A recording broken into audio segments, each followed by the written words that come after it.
Hello everyone, and welcome back to Game Easy, Roll Good. Today we're actually going to dive into the Pact of the Chain Warlock in 2024. After doing the review of all the errata for the Dungeon Master's Guide and the Monster Manual and the Player's Handbook, we saw that there is at least one change to one of their familiars that they can get through Pact of the Chain. That led me into sort of digging into the Pact of the Chain Warlock, seeing what the familiar options are, how they interact with the features that Pact of the Chain has, and just generally, are there any interesting changes in 2024 that maybe change slightly the way that the Pact of the Chain can work? And of course there are, otherwise we wouldn't be making this video. So we'll cover how Pact of the Chain works, a lot of the invocations that work with Pact of the Chain, and then we'll dive into each familiar that is granted by Pact of the Chain. So without further ado, let's just go ahead and get started. First things first, we're just looking at the actual Pact of the Chain Pact. So this is something that you can pick up as early as level 1. It of course is now an invocation in 2024. The highlighted sections are things that are new in the 2024 rules, or new-ish at least. So the first line says you learn the Find Familiar spell, same thing as last time, and you can cast it as a magic action without expending a spell slot. Previously, this just said that you could cast it as a ritual, which would mean that you would need to spend the whole 1 hour and 10 minutes to cast the Find Familiar spell. This is buffed pretty significantly in 2024, where it says you can cast it as a magic action, so you can bypass the whole 1 hour time frame. You also don't need to spend a spell slot to do it, so you can much more actively resummon your familiar in combat or in specific encounters if it happens to die or you just don't have it out. You do still need material components to cast it, so if your familiar does die in combat and you want to resummon it for whatever utility or change the form of it in the middle of combat, you do need that 10 gold worth of incense or whatever it is for the material component. And they also added some additional forms that your familiar can take in 2024, which are the skeleton,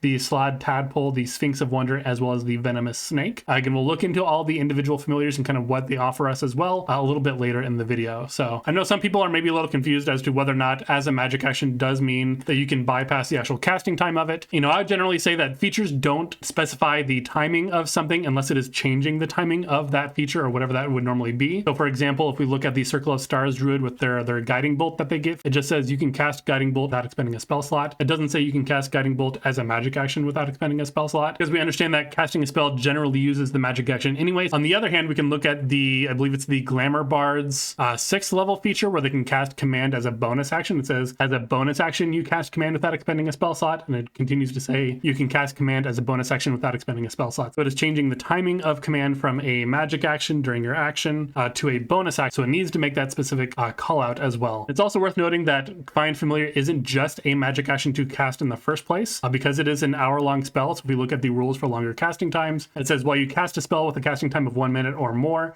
you must take the magic action on each of your turns. So it's not like you just take the magic action on your first turn and then you wait 3,594 more seconds to finish it, because it takes an hour to cast. You need to take the magic action every 6 seconds that you're doing that. So it is a continuous use of your effort every single turn. It is not just a single action and then you just maintain concentration for an hour. When the Pact of the Chain feature says that we can cast Find Familiar as a magic action, it literally means as a magic action. One additional feature that Pact of the Chain has, which was the same in 2014, is that when we take the attack action as the Warlock, we can forego one of our own attacks to allow our familiar to make one attack of its own with its own reaction. So the familiars aren't normally able to make attacks, but we can use this feature to sort of bypass this rule since it is a more specific rule. There's also another invocation that allows us to make the familiar attack, and that is going to be Investment of the Chain Master. Again, the differences from 2014 are highlighted in yellow. First things first, it now requires a level 5 or higher Warlock. Previously in 2014, you had to be at least level 3 because that's when you got your Pact feature to begin with, so there's just a slight delay there on when you can pick this up. Additionally, the Necrotic or Radiant damage feature, it says whenever the familiar deals bludgeoning, piercing, or slashing damage, you can make it deal Necrotic or Radiant damage instead. Previously in 2014, this was just making the familiar's attacks magical for the purposes of bypassing resistance. Investment of the Chain Master also allows you to give your familiar either a fly speed or a swim speed of your choice,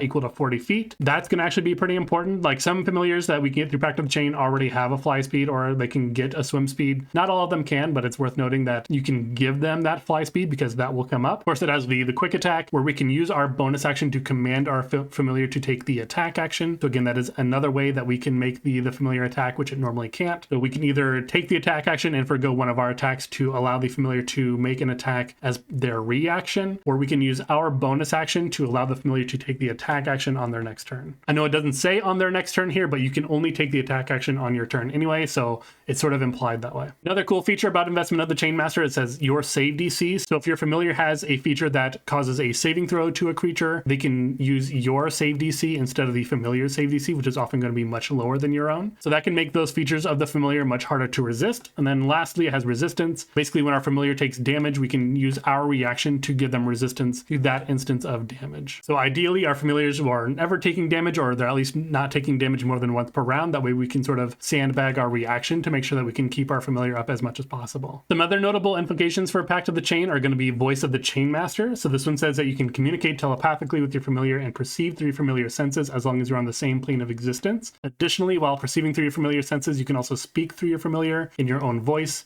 even if your familiar is normally incapable of speech. So this one's actually pretty cool. Normally, the familiar already has a sort of a limited telepathy that you can get. As long as it's within 100 feet of you, you can communicate with it. And however, this basically makes it unlimited other than being on the same plane of existence. So it's extraordinarily useful for setting it out on a scouting mission or anything like that. But also the fact that you can also speak through it. This is basically like having the animal messenger spell at will, as long as your familiar is there where it is ready to send the message. So while it's not necessarily the most powerful thing on the surface, I think there's a lot of utility that a player could pull out of that. Next one is Gift of the Ever-Living Ones. This one says, whenever you regain hit points while your familiar is within 100 feet of you, treat any dice roll to determine the hit points you regain as having rolled their maximum value for you. So basically, if you're rolling dice to regain hit points, or if someone else is rolling dice for you to regain hit points, you can just take the max amount of whatever those rolls are, plus any bonuses, and heal for that much. This one's actually pretty incredible in 2024 for a number of reasons. First things first, Cure Wounds, Healing Word, all of the healing spells were buffed in 2024. The single target healing spells like Cure Wounds and Healing Word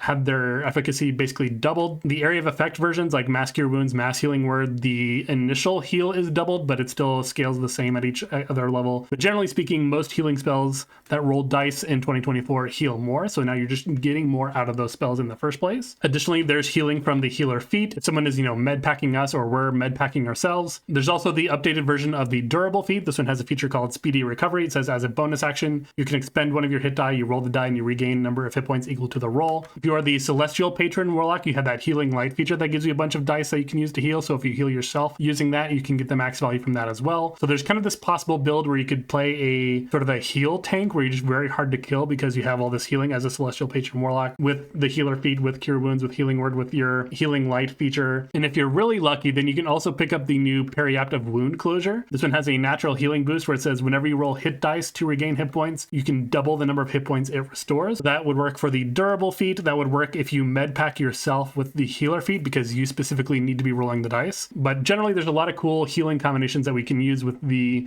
Gift of the Ever-Living Ones invocation. Then the final Pact of the Chain specific invocation would be the Chains of Carcerai. This one gives us hold monster at will, targeting a celestial fiend or elemental without expending a spell slot or material component, but we can only do this once per long rest per creature. So if they make the saving throw, we can't just use it on them again the next turn.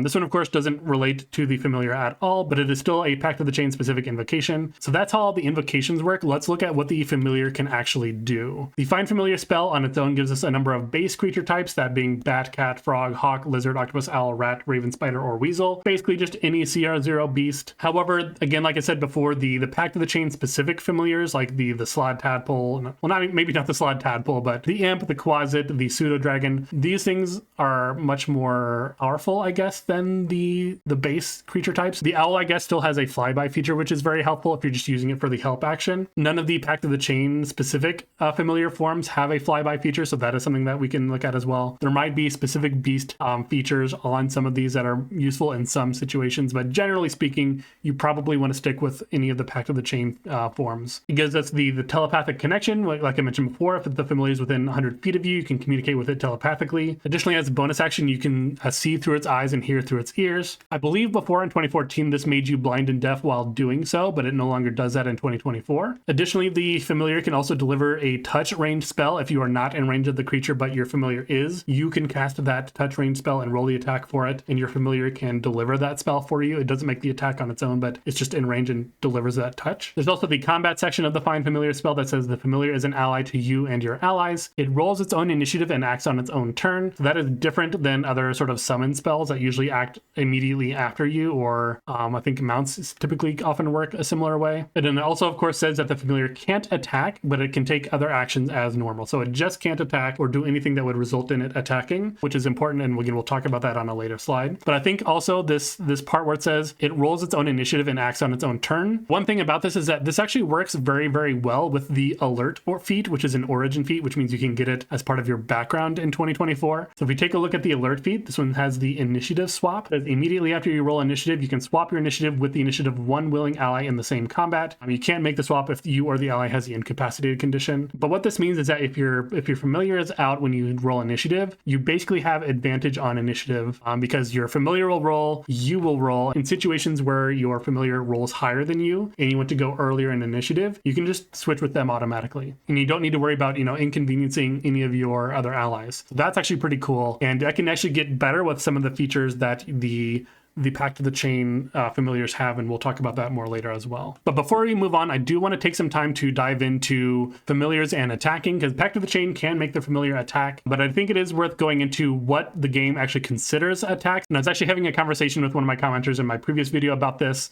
so I just think it's worth going over. So like it says the familiar can't attack, but it can take other actions as normal. So familiars are only prohibited from attacking. Technically, it's not even prohibited from taking the attack action. If it takes the attack action, it's not allowed to attack, but it could technically take the attack action and then pass. This is completely irrelevant for familiars, but I just wanted to bring that up. But this is important because some familiars have other non-attack actions that they can take, some of which can do damage or are otherwise sort of offensive in nature, but they still aren't considered attacks, at least per the sort of rules of the game. So if we rewind the clock a little bit, looking at the 2014 rules, in the making attack section, there was this bottom sentence that says, if there's ever any question whether something you're doing counts as an attack, the rule is simple. If you're making an attack roll, you're also making an attack. So at least as a baseline, we know that anything that causes an attack roll, it counts as an attack of some kind, whether it's a spell attack, a weapon attack, a range attack, whatever it is, it's some kind of attack. But what this also means is that, like a fireball, it is an offensive spell, it does damage, it technically isn't considered an attack, sort of per the mechanisms of the rules themselves. This was also confirmed by Jeremy Crawford back in 2017 in a tweet. He confirms that an attack involves an attack roll or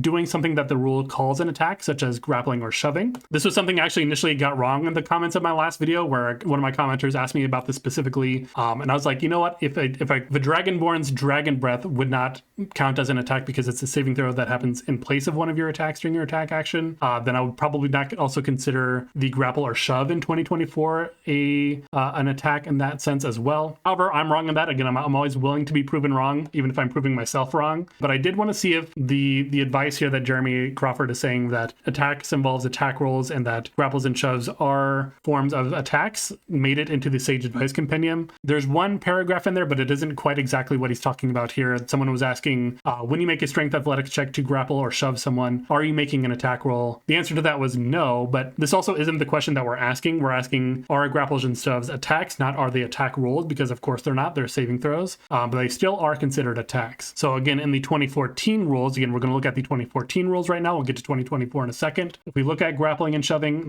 they call them a special melee attack. So even though they don't use an attack roll, they are still called out as a special melee attack. But oddly, they didn't actually keep that last sentence in the rules for 2024, where it said in 2014 that attacks use attack rolls. Maybe they thought that was sort of implicit, because if you look at the rules for making an attack, it just talks about rolling an attack roll. So then that would beg the question, are grapples and shoves still considered attacks then? And the answer to that, I still believe, would be yes, specifically because they were already in 2014. And if we look at the unarmed strike in 2024, this does say this is an unarmed strike, a melee attack that involves you using your body to damage, grapple, or shove a target. So it's a melee attack that allows you to do these things. So where like the Dragonborn's Dragon's Breath weapon is sort of a replacement effect for an attack, this is sort of a different mode of your attack instead. And of course, familiars use the monster stat block, so I did want to cover what the monster manual says about attacks and attack notation as well.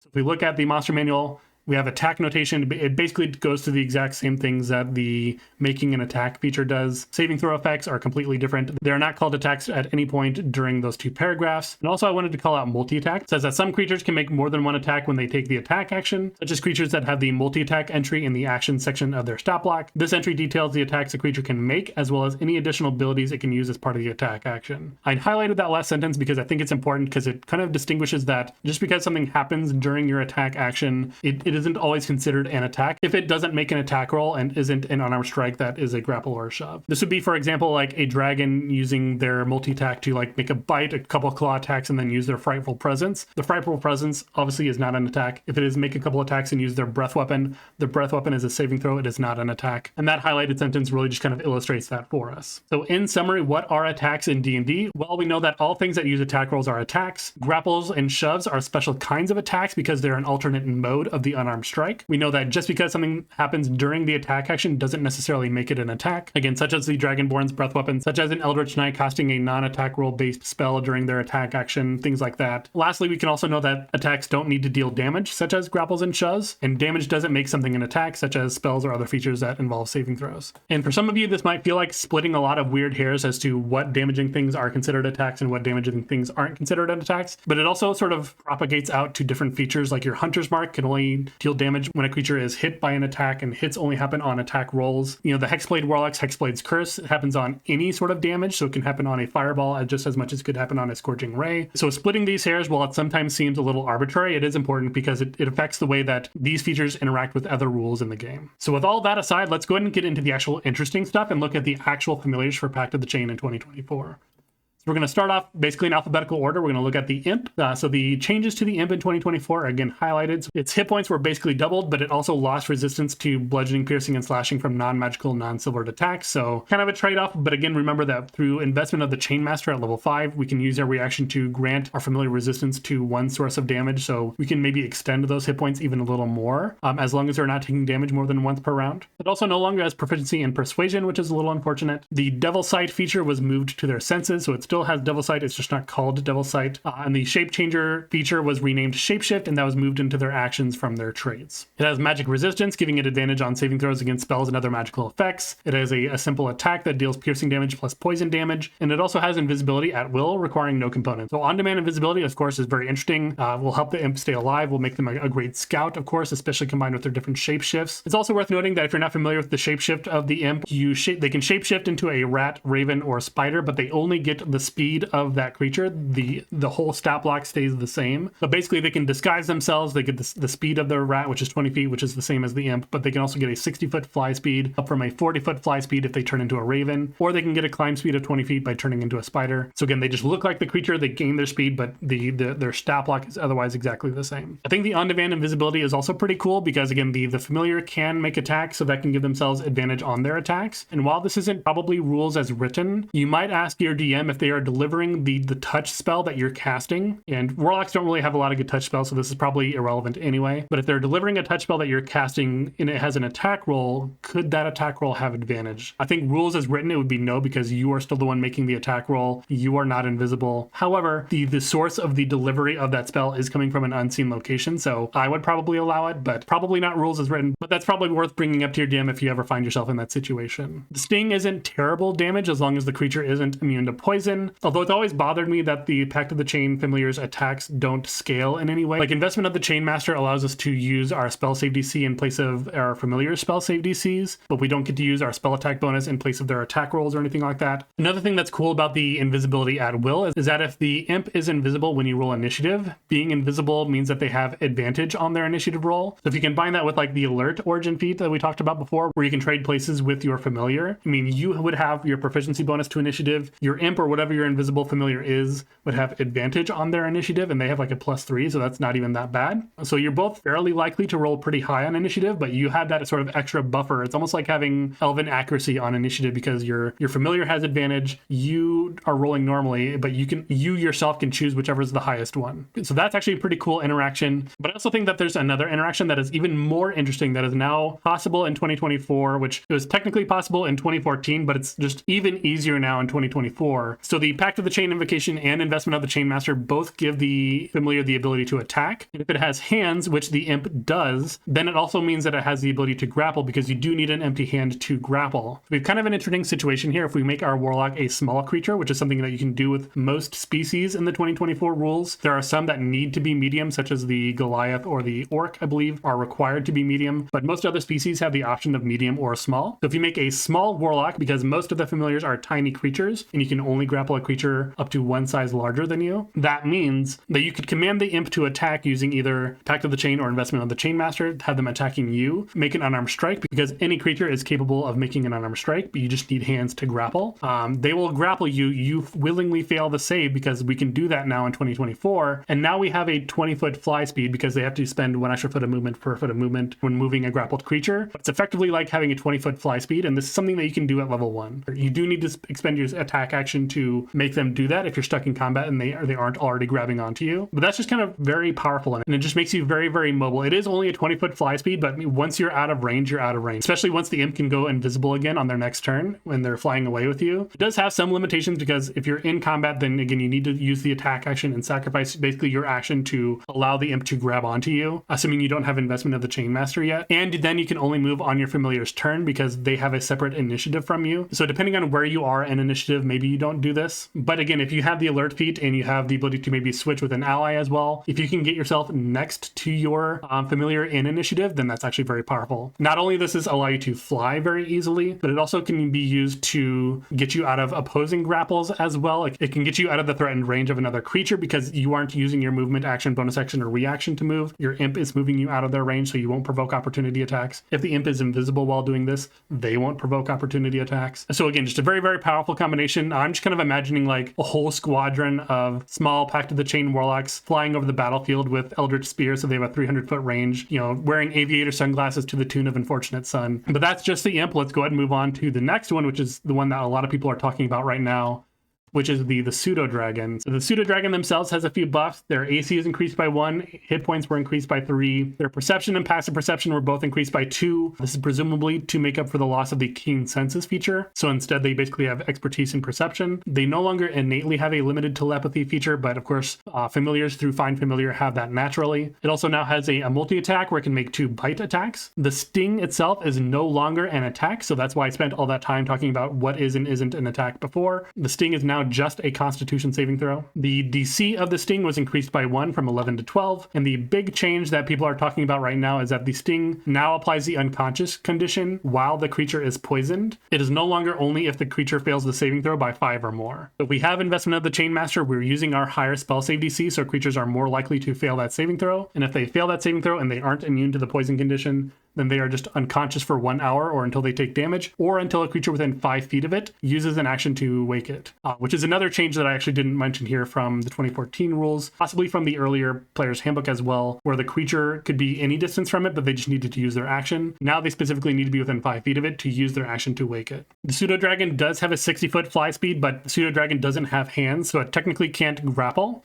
Some creatures do have different attacks that can grapple, like it might be a bite, it might be like a tentacle grab, but those are specific attacks that says that they can do that. The base rules for grapple said that you need a free hand to do so. You might be able to convince your DM otherwise, but I'm not personally permitting that for you here. But it is worth noting that even though the sting was buffed this way, it's also kind of nerfed because it's no longer an attack, which means when we allow the Pseudodragon to make the attack action from Pact of the Chain, or to make an attack as a reaction from investment of the Chain Master, it can no longer choose the sting to do that. It can just use its bite. If it's using its attack action, it can take the multi-attack action, but it can no longer use the sting as part of the attack action or as that reaction attack, which it could before in 2014. However, even though that's kind of a nerf because you can't use it more than once per round this way, it's still kind of a buff because it frees up your action economy a little bit more because it's not an attack, the Pseudodragon can just choose to use this feature on their turns, which means you can use your bonus action to do something else if you think the bite attack isn't worth it. You can use your action to do something else. Overall, this is still extraordinarily powerful, right? This is a really good setup, specifically because attacks within 5 feet of an unconscious creature are automatic critical hits. So if you have like a rogue in your party or a paladin with their smites or if you're a Hexblade Warlock and a Pact of the Chain Warlock, you can set up an Eldritch Smite. Anyone who's going to be rolling just a lot of dice on their attack roll. I mean, any crit is good, but especially for classes that are rolling a lot of dice on their attack rolls, you can set them up pretty well. So this is very good for support. The Pseudodragon is very squishy with only 10 hit points, but this is honestly so powerful that if you're just rolling in gold and you can spend the 10 gold to constantly resummon your Pseudodragon, I think the threat of knocking a creature unconscious in combat is enough that I would happily spend just 10 gold every round that the Pseudodragon gets killed and resummon it and make it go after the creature again, try to knock them unconscious. A creature that isn't immune to poison or the unconscious condition cannot afford to fail that saving throw, basically. That's the Pseudodragon. Again, very, very squishy, but does still have that sting, which is very, very powerful, even if you can only use it once per round now in 2024. Let's go ahead and move on to the Quasit.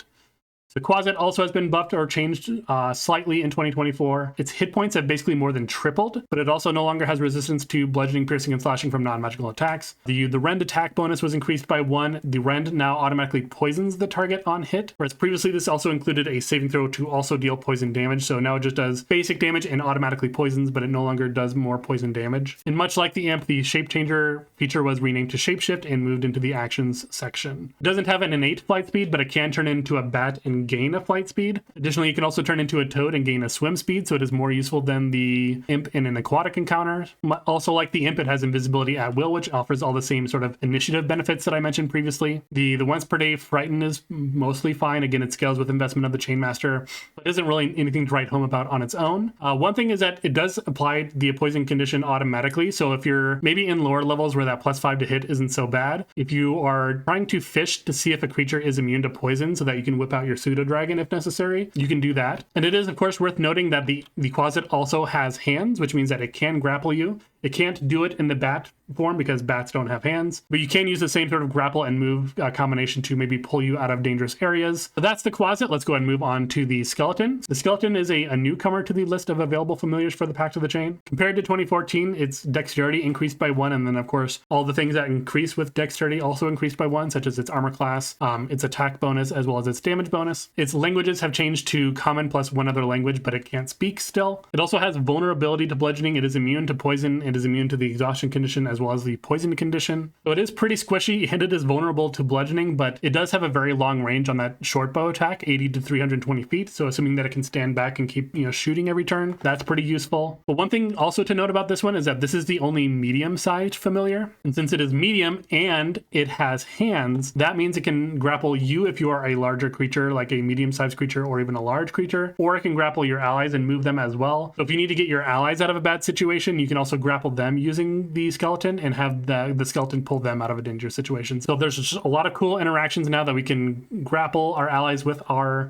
Pact of the Chain familiars using the Pact of the Chain attack or the investment of the Chainmaster attack, and the fact that we can willingly fail a saving throw opens up just a whole host of opportunities. Moving on from the Skeleton, we can look at the Slaad Tadpole. So this is kind of an interesting one. Again, this is another newcomer to the Pact of the Chain. Its hit points were reduced by 3. It now has a burrow speed of 10 feet and its bite has 1d6 damage up from 1d4. I think the only reason that they added this one to the selection is because it specifically has that burrow speed. That burrow speed might come in handy at some point if you're trying to get into a certain space and kind of do some reconnaissance or something. I don't think there's any other reason to have a Slaad Tadpole as your familiar. Remember that Pact of the Chain can easily summon their familiars at any time. They just need to spend the materials to do so. Not the most impressive, but still useful in certain situations. Moving on from the Slaad Tadpole, we have the Sphinx of Wonder. Sphinx of Wonder, again, is entirely new to 2024. You can look here, it has an AC of 13, hit points are 24, speed 20 feet with a fly of 40 feet, has resistance to necrotic, psychic, and radiant, so that's pretty cool. Dark vision of 60 feet, speaks celestial and common, magic resistance as well. It has a rend attack that deals slashing and radiant damage. So slashing plus radiant damage is actually pretty potent compared to the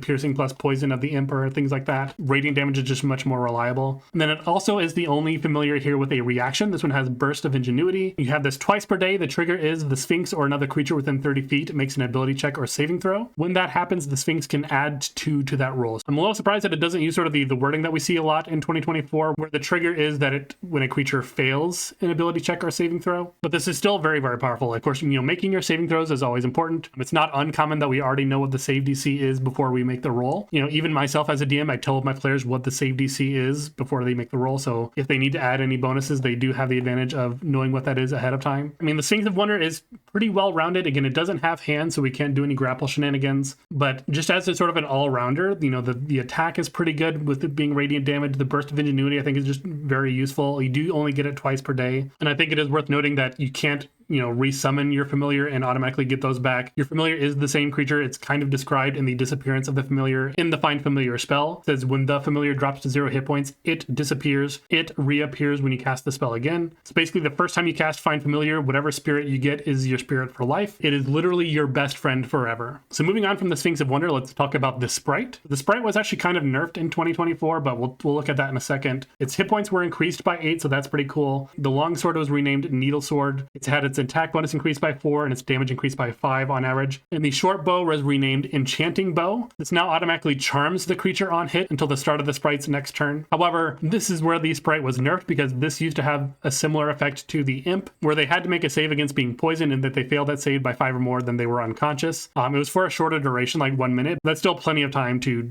knock a creature unconscious, get out to them, and hit them with a big attack. So that is a huge nerf to the sprite, unfortunately. I don't know that this creature is nearly as useful as it was. The charm condition can help protect the sprite because you can't attack a creature that you are charmed by. You can't cast a damaging spell in their area while you are charmed by them. However, that enchanting bow attack only does 1 piercing damage, so I don't know really why we would be choosing to do that. I don't think being charmed by the sprite is necessarily that powerful. It doesn't even have proficiency in persuasion to try to convince someone, or deception or intimidation. No influence action effects, essentially. It does have invisibility at will, so it has all the same initiative bonuses if you combine that with alert as before. The heart sight is potentially useful in social encounters, but the one thing that it does have that the imp, Quasit, and the skeleton also have are hands, and it has a fly speed of 40 feet, just like the imp.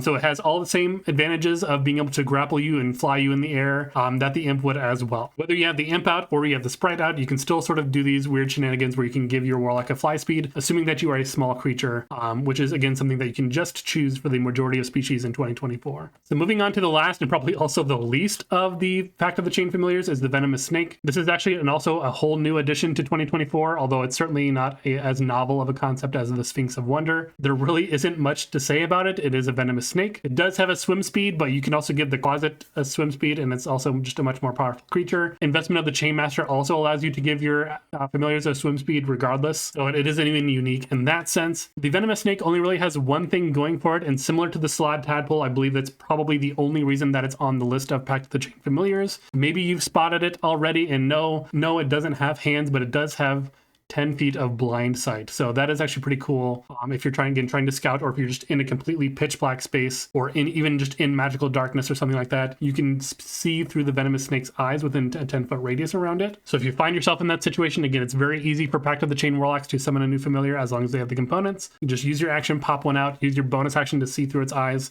and you're set up already. So those are all the familiars and kind of how we can use them as a Pact of the Chain Warlock in 2024. But I do want to call out the other actions that familiars can take as well, because again, they can't normally attack unless we use the Pact of the Chain or the investment of the Chainmaster feature to do so. If we just look at the other actions, again, familiars become kind of less and less reliable as the ACs and monsters get higher. They can still take any other action in the game as normal, so they can dash, they can disengage to assist with mobility, especially if you're using them to fly you around. They can use the dodge or the hide action to assist with their survivability. The help action can provide support. This is a very common use of the familiar to give yourself advantage on an attack. If you're using it to give yourself advantage on an ability check, rules as written, at least, the familiar would need to share the same proficiency to help you with that, or to help another ally with that. So maybe that one won't come up all the time, but help to make an attack is usually pretty common. Influence or even the ready action are probably only situationally useful. However, the familiar can use the search or the study action as well, which means that they can effectively give you the help action in situations where your familiar doesn't share proficiencies in like investigation or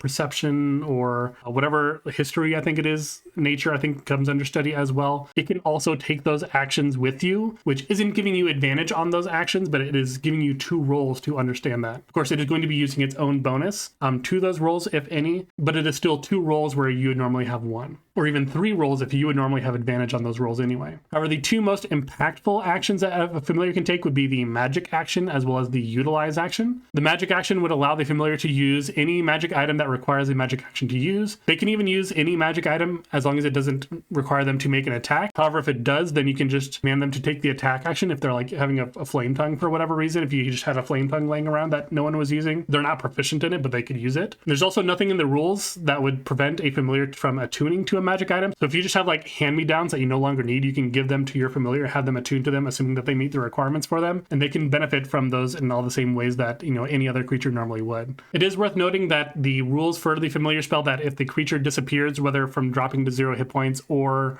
from you dismissing it into a pocket dimension, that they drop anything that they were wearing or holding. So they won't be able to take that with them into the pocket dimension. It's also kind of cool because technically familiars don't die, they just disappear when they drop to 0, so that maybe wouldn't end the attunement. Your DM might disagree on that, and they're welcome to make that ruling. I think that's perfectly fine. But if you do dismiss them and they're away from those magic items for more than 24 hours, then their attunement would end to them. So you just want to resummon them as quickly as possible and them and let them hold on to those things again. Then there's also the utilize action with all the changes to adventuring gear in the 2024 rules. There's a lot of things that specifically use the utilize action. You're basically turning your familiar into a miniature thief rogue by extension. You know, things like the rope, the chain, the manacles, oil, caltrips, anything like that. Your DM might rule that the familiar must be able to reasonably use those things. Like you can't imagine a Slaad Tadpole tying someone up with a rope, for example. I don't think a DM would be unreasonable in saying that they need hands, but of course we do have familiars who have opposable thumbs and could, you know, use a rope or manacles or chains or things like that as well. Or even, you know, open a stopper on a vial of oil or something like that. Or even just being a medic, right? They can use a healing kit to stabilize creatures. There's so many things that a familiar can do just using the utilize action. Again, basically just like having a miniature thief rogue. So that's everything that I wanted to cover about the Pact of the Chain Warlock for 2024. This is a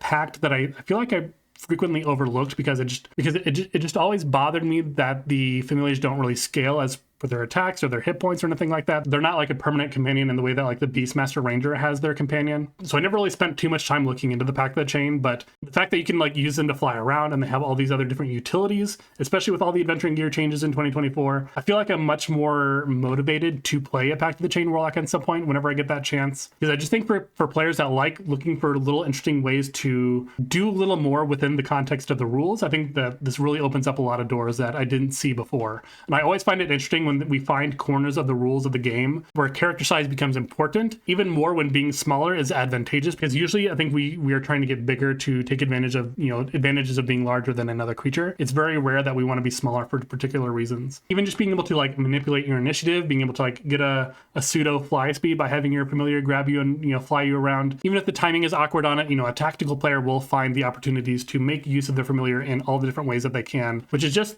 the kind of things that I like to do as a player, at least. So what do you think about Pact of the Chain in 2024? I mean, have you played Pact of the Chain before? And if so, how did you really use it? I'd love to hear any stories that you have about either a Pact of the Chain Warlock in your games, if you're the DM, or if you're a player and you just love Pact of the Chain and you use it on all these different ways. Tell me those stories down in the comments. What do you think is the most absurd magic item you can give a familiar to attune to? I mean, again, you could technically give them any weapon because they can attack if using your Pact of the Chain or investment of the Chain Master features. They wouldn't be proficient in those weapons, of course, but if it's still just a normally very powerful weapon, that's cool. You know, most staves and wands and stuff require attunement by a spellcaster, so maybe not that. But there's got to be like some wondrous items and things that you could give to a familiar, or even just like the Weapon of Warning, which gives a buff to your party, but requires attunement, and maybe you don't want to use one of your own attunement slots because you want to put something more powerful in there. You can give that to your familiar and still gain those bonuses. As you get more and more powerful items that require attunement, you can just give your familiars your hand-me-downs, essentially. And really the only limit is what your DM is willing to give out or even put up with you know, being on a familiar instead of a player. So let me know how you play Pact of the Chain Warlock. Let me know what magic item you would give to a familiar from Pact of the Chain. Let me know all of that down in the comments down below. And again, while you're going down to those comments, please hit that like button. If you like what you saw here and you want to see more from me, please consider hitting that subscribe button and support the channel. I release videos every Wednesday and Sunday, so you'll always have something to look forward to. I appreciate your time, and I'll see you in the next one.